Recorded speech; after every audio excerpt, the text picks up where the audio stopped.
भारतीय संस्कृति में यज्ञ, योग एवं आयुर्वेद जैसी अमूल्य विद्याएं हैं। 8-8 घंटे तक वो कोमा में रहती है, बेशुद्ध हो जाती थी। फिर लास्ट ईयर स्वामी जी और हम लोग हमारे गांव में गए थे, तो हमारे पास आए कि भाई ऐसा ऐसा प्रॉब्लम है हमारी बिटिया को।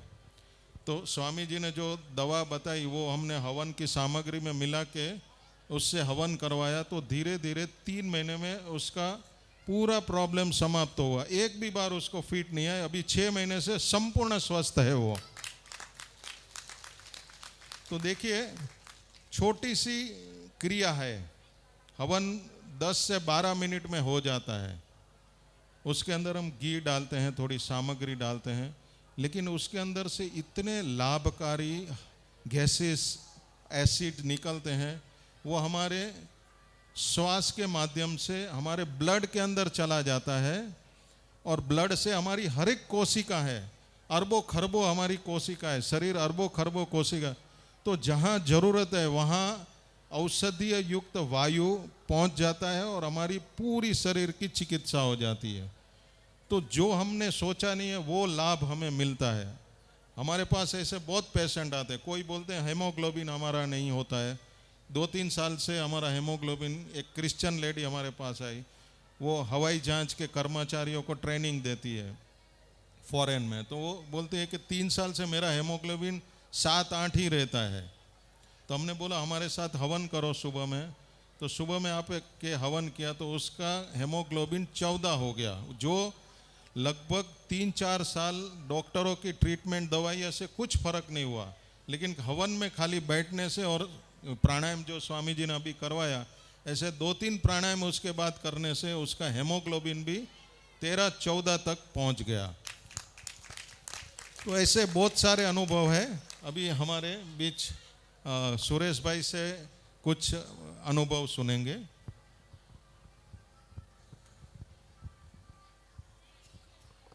ओम ओम। मंच पर विराजमान श्रद्धेय पूज्य स्वामी जी यजी जगदीश जी महाराज, पूज्य स्वामी विप्रदेव जी महाराज एवं मेरे वरिष्ठ भ्राता भाई नरसिंह पटेल जी, और मेरे समक्ष उपस्थित आप सभी और धर्म अनुरागी माताएं, बहनें, बुजुर्ग, भाई, बंधु, मित्र और प्यारे बच्चों, सबसे पहले तो मैं आप सभी को हृदय से नमन करना चाहता हूं। मैं पहली बार इस झारखंड की भूमि में अपने इस शरीर को लेकर आया हूं। हम मुंबई महानगर में रहते हैं, गुजरात के मूल निवासी हैं। ये पहली बार हमने आपकी श्रद्धा और भक्ति को एक धर्म के ऊपर अपनी अथाग आदर और सम्मान और स्नेह को यहाँ आकर देखा। इससे पहले फिल्मों में, टीवियों में हमने अचूक देखा था, लेकिन संतों का, महंतों का, विभूतियों का, देव पुरुषों का कितना आदर और सम्मान आज भी इस भारत के गांव-गांव में, कोने कोने में जीवित है। मेरा भारत जीवित है, वो हमने यहाँ आकर देखा है आपके गांव में। एक विशेष श्रद्धा का महासागर जैसा हमें दिखाई दिया जब पहले दिन कलश यात्रा का भव्य आयोजन आप सबने अपनी श्रद्धा और भक्ति से, शक्ति से किया। वो जो कलश यात्रा का जो नज़ारा था, उसकी जो भव्यता, दिव्यता थी, उसमें एक विशेष बात हमें छू गई कि आप सब लोग, मुझे जहाँ तक पता है सभी, लगभग अधिकांश माताओं बहनों का तो उपवास था उस दिन, किसी ने कुछ भी खाया पिया नहीं था। बावजूद इसके भी 2-3 बजे तक, सुबह से लेकर लगातार 2-3 बजे तक इतनी श्रद्धा और ऊर्जा से ओतप्रोत, मैं बहुत बड़ी बड़ी बुजुर्ग माताओं के चेहरे को देखता था जब वहाँ बैठा था, पूजा चल रही थी, अनुष्ठान चल रहा था हमारा, तो 60, 65, 70 साल की जो माताएं हैं हमारी बड़ी, उनके चेहरों को देखता था तो वो ताजगी दिखती थी जो 10, 15, 20 साल के युवा बहन माता में होती, वो उनके चेहरे में वो ऊर्जा, वो शक्ति मुझे दिखाई देती थी। तो वहाँ से मुझे हृदय में वो भाव उमड़ा कि आज भी मेरा भारत, मेरी भारतीय संस्कृति की यदि कोई रक्षा कर सकता है या हो सकती है तो वो गांव से ही हो सकती है, शहरों से नहीं हो सकती। ये बहुत बड़ी बात मुझे यहाँ आने के बाद समझ में आई। हमें लगा कि हम इंडिया में रहते हैं और आप सब भारत में रहते हैं, हम इंडिया से भारत में आए हैं, ऐसा हमें अंदर ही अंदर प्रतीत हुआ यहाँ आने के बाद। खैर, अपने विषय पे आता हूँ मैं। अपने विषय को आगे बढ़ाने से पहले मैं आप सभी से कुछ प्रश्न पूछना चाहूँगा। कृपया मेरे बात प्रश्न का उत्तर देना, मुझे सहयोग देना। मैं जानना चाहता हूं आप में से कितने लोग जीना चाहते हैं। कृपया हाथ खड़ा करें। अच्छा, सब लोग जीना चाहते हैं? सब लोग जीना चाहते हैं ना? अच्छा, जीवन के दो तरीके होते हैं। जहां तक पूज्य गुरु महाराज से, अन्य गुरु आचार्यों से जो मैंने सीखा है, जाना है, आप भी ने सीखा होगा, आपने भी समझा होगा। यहाँ आए दिन प्रतिदिन अलग अलग संत महंतों के प्रवचन आदि चल रहे हैं, धर्म की चर्चा चल रही है। सांस लेना और जीना अलग होता है। दिन काटना और भरपूर संतुष्टि से, आनंद पूर्वक, प्रसन्नता पूर्वक, उत्साह पूर्वक अपने जीवन को व्यतीत करना, पुण्य को अर्जित करते हुए अपने समय का, जीवन का, अवसर का सदुपयोग करते हुए, इससे लाभ उठाते हुए इस अनमोल मनुष्य जीवन को सदगति की ओर अग्रसर रखना, उन्नति करते हुए जीना, ये अलग जीवन है। और केवल सांस लेना, खाना पीना, सोना, संतान निर्माण करना और अपने जीवन को नष्ट करना, ये भी एक जीवन होता है। तो अब मेरा अगला सवाल है, सवाल नंबर 2। आप में से कितने ऐसे लोग हैं जो स्वस्थ होकर, प्रसन्न होकर जीना चाहते हैं? कृपया हाथ खड़ा करें। जिनको सांस ही लेनी है केवल, वो हाथ खड़ा ना करें। जहां तक मुझे दिखाई पड़ रहा है किसी का भी हाथ नीचे नहीं है। स्वस्थ होकर, प्रसन्न होकर जीना चाहते हैं सब लोग। ठीक बात है, सहमत है सब लोग? क्या आज इतने बड़े बड़े अस्पताल बन चुके हैं, इतने बड़े बड़े डॉक्टर आदि आदि अनेक मॉडर्न साइंस की अनुसंधान के आधार पे बहुत बड़ी बड़ी दवाइयां, बहुत बड़ी बड़ी सर्जरी मशीन आदि बन चुकी हैं, लेकिन क्या रोग खत्म हुए? रोग खत्म हुए या बढ़ रहे हैं? अरे मेरे भाई, अभी अभी कोरोना चल रहा है, पूछो चाइना वालों से फोन करके, कितनों को मार डाला है। ये कोई छोटी घटना नहीं है। तो क्या चाइना के पास टेक्नोलॉजी नहीं है, साइंस नहीं है उनके पास बड़े अस्पताल नहीं है, डॉक्टर नहीं है? और हम भी अपने परिवारों में आसपास देखते हैं, हमारा सामर्थ्य है इलाज करने का, हम पैसा भी लगा रहे हैं, अच्छे अस्पताल में भी जा रहे हैं, फिर भी कई बार ऐसा होता है कि हमें सफलता नहीं मिल रही। और कई बीमारियां तो ऐसी हैं कि जिनका कारण ही पता नहीं चल रहा है। लाखों पैसे लगाने के बाद पता ही नहीं चल रहा है कि बीमारी क्या है। बस डॉक्टर दवाई बदलते रहते हैं, हम खाते रहते हैं और जीते रहते हैं। सच्चा प्रामाणिक उत्तर मांगना चाहूंगा आपसे, कृपया सहयोग दें। आगे बात बढ़ाने में, विषय को स्पष्ट करने में अनुकूलन होगा। आप में से कितने ऐसे लोग हैं जो प्रतिदिन कोई ना कोई छोटी या मोटी दवाई खाते हैं? बीपी की, शुगर की, कुछ भी छोटी मोटी भी दवाई खा रहे हैं, ऐसे कितने लोग हैं आप में से? कृपया सहयोग दें, प्रामाणिकता से उत्तर देना। मैं आपका ही इलाज करने की व्यवस्था कर रहा हूं। आपको मरीज नहीं, आपको डॉक्टर बनाने आए हैं हम आपको मरीज नहीं बनाने आए, आपको डॉक्टर बनाने आए हैं। एलोपैथिक चिकित्सा, अस्पताल, डॉक्टर की चिकित्सा तब शुरू होगी जब आप बीमार होंगे।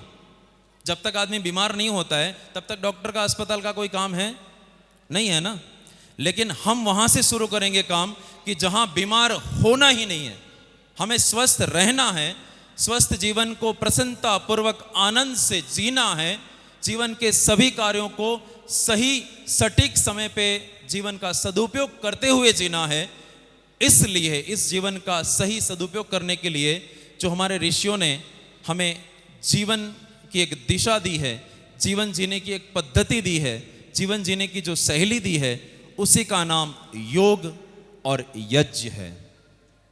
पूज्य स्वामी जी एक विशेष विभूति के रूप में, श्रद्धेय स्वामी रामदेव जी महाराज की मैं बात करूं, हम सब भारतीयों का ये गौरव है, ये प्रतिष्ठा है कि कि आज पूरा संसार योग और आयुर्वेद के नाम पे हमसे अपेक्षाओं के साथ दृष्टि डाल के खड़ा है। संसार के 200 देशों में योग दिवस मनाया जा रहा है। इस पूरे सफलता का, योग दिवस की सिद्धि का यदि किसी को श्रेय जाता है तो ये पूज्य स्वामी जी महाराज को जाता है, जिन्होंने योग का डंका पूरे संसार में बजा दिया है। ऐसे विभूति से जुड़कर, ऐसे विभूति का हमारे जीवन में आना, उनके आशीष, उनके दर्शन का हमें लाभ मिलना, ये कोई छोटी बात नहीं है। जिन्होंने पूरे संसार में इस भारत की, भारतीय संस्कृति का, भारत के ऋषि मुनियों का, भारतीय परंपराओं का गौरव और प्रतिष्ठा स्थापित कर दी है, पूरे संसार में स्थापित की है, और जिनका एकमात्र लक्ष्य है कि मेरा भारत पूरे संसार का विश्व गुरु बने और फिर से इस राष्ट्र से, इस भारत देश से पूरे संसार का मार्गदर्शन हो और पूरे संसार की समस्याओं का कहीं ना कहीं समाधान प्राप्त हो। और मैं अपने जीवन के अनुभव और ऋषि मुनियों के शास्त्र और ग्रंथों के जितने भी स्वाध्याय और उपदेश मुझे प्राप्त हुए हैं, उसके आधार पे आपको मैं आश्वासन देना चाहूँगा, यदि संसार की जितनी भी समस्याएं हैं, चाहे वो ग्लोबल वार्मिंग हो, चाहे पर्यावरण के अन्य प्रदूषण की बात हो, ग्लेशियर का पिघलना हो, ब्लैक होल हो, या शारीरिक मानसिक रोगों की बात हो, या जीवन में बढ़े हुए तनाव और क्लेशों की बात हो, किसी भी समस्या का यदि कोई समाधान पूरे संसार को प्राप्त होना है तो वो केवल मात्र और मात्र भारत से ही प्राप्त होना है, अन्य कोई विकल्प नहीं है। ये भारतीय संस्कृति की ही ये गरिमा है, गौरव है कि पूरा संसार उसकी ओर बहुत बड़ी अपेक्षाओं को लेकर बैठा हुआ है, देख रहा है। मैं अपनी बात को शीघ्रता से पूरा करना चाहूँगा, समय की सीमा है। आगे कल परसों 2 दिन 3 दिन हमारे पास और समय है अधिक। पूज्य स्वामी जी आज अंतिम सत्र के लिए उपस्थित हैं। आप सभी ने रामायण तो देखी होगी। रामायण के विषय में आए दिन रासलीलाएं, रामलीलाएं यहाँ पे गाँव में चलती रहती हैं। अलग अलग वक्ताओं से, संतों महंतों से आपने रामायण की बात सुनी है, समझी है। आपने रामायण काल के महाराज दशरथ के द्वारा किए गए पुत्रेष्टि यज्ञ की बात भी सुनी होगी, सुनी है ना।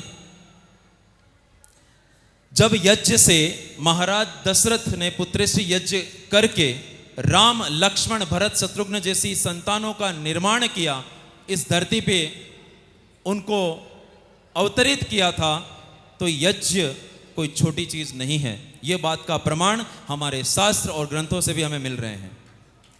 पुत्रेष्टि यज्ञ रामायण का एक बहुत बड़ा प्रमाण है।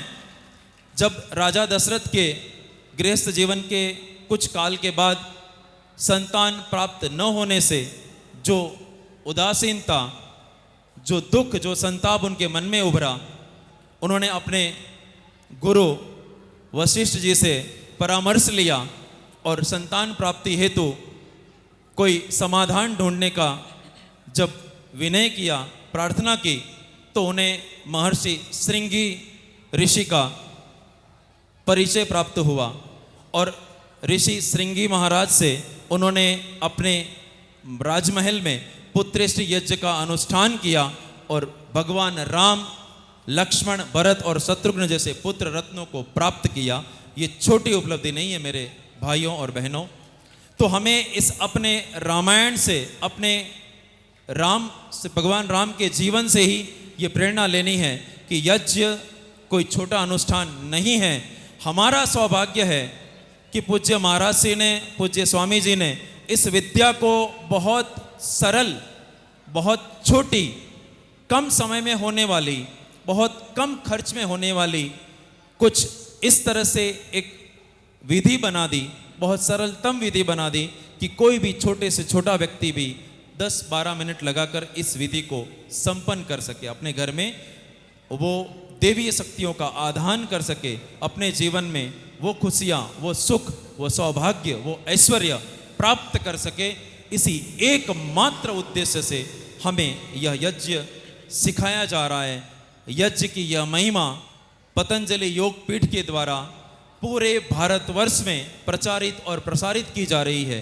इस प्रकार के कार्यक्रमों से, जिससे जन जन को यज्ञ से और योग से जोड़ा जा सके, जिस प्रकार से पिछले 20-25 वर्षों के अभियान से हमने योग विद्या से जन जन को जोड़ा, इसी प्रकार से हम आने वाले समय में योग के साथ यज्ञ को, इस छोटी सी विद्या को, बहुत सरल विद्या को जन जन तक पहुंचाएं, गांव गांव तक पहुंचाएं और उनको इस विद्या से लाभान्वित करें। ये मूल उद्देश्य है हमारा।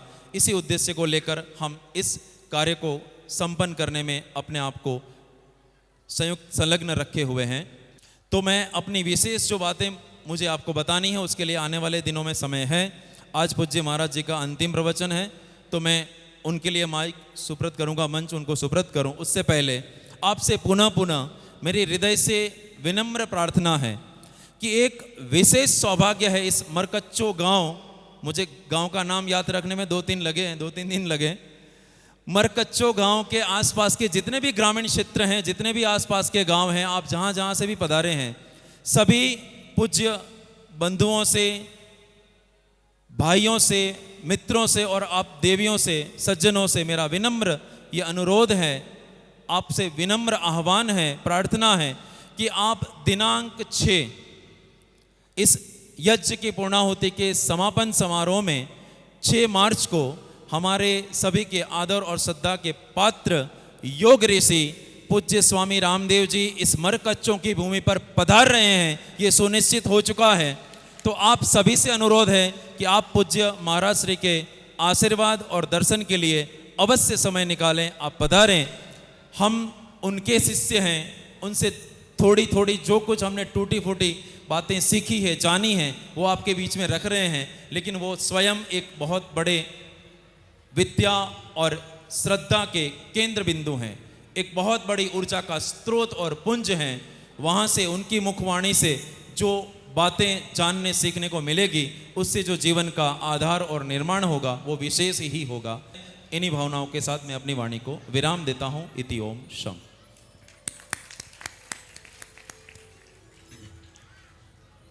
पिछले 3 दिनों से हम यज्ञ की महिमा को जान रहे हैं और आज आपको प्रैक्टिकली भी किस प्रकार से यज्ञ को करना है उसके बारे में आपको बताया, जाना, देखा आपने।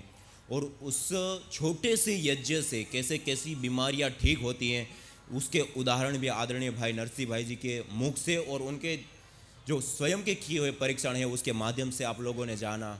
और आदरणीय भाई सूर्य जी के मुख से आज आपने कुछ जाना और आगे आने वाले समय में पूज्य स्वामी विप्रदेव जी महाराज और आदरणीय भाई सूर्य जी के मुख से आप प्रतिदिन जानेंगे। तो प्रतिदिन आप इस यज्ञ महोत्सव का एक अभिन्न हिस्सा बने, अंग बने और यहाँ से आप अपनी भारतीय संस्कृति की जो मूल विधा है, विद्या है, यज्ञ है, उसको स्वयं सीखे, जाने और ऐसी स्थिति में अपने परिवार को लेकर के आए कि अपने परिवार में किसी को चिकित्सालय जाना ही ना पड़े।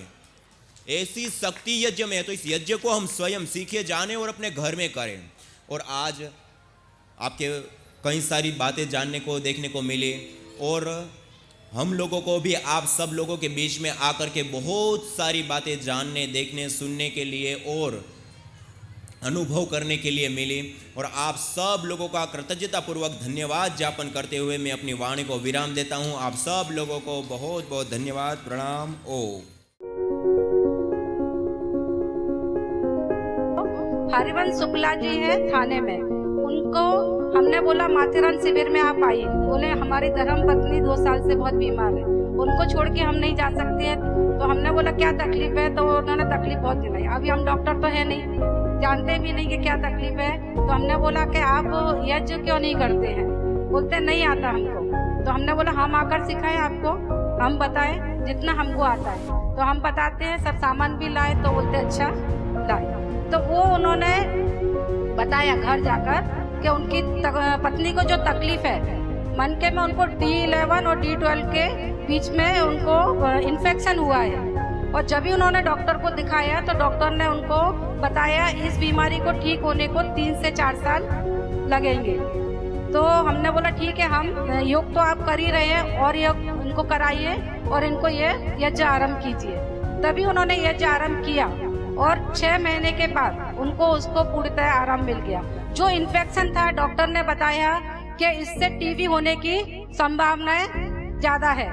तो उन्होंने अभी 6 महीने के बाद जब उनकी रिपोर्ट निकाली तो वो पूरा एकदम ठीक हो गया है और 6 महीने में उनको आराम मिला। डॉक्टर ने बोला अब ये पूर्णतः स्वस्थ है। तो ऐसा लाभ है।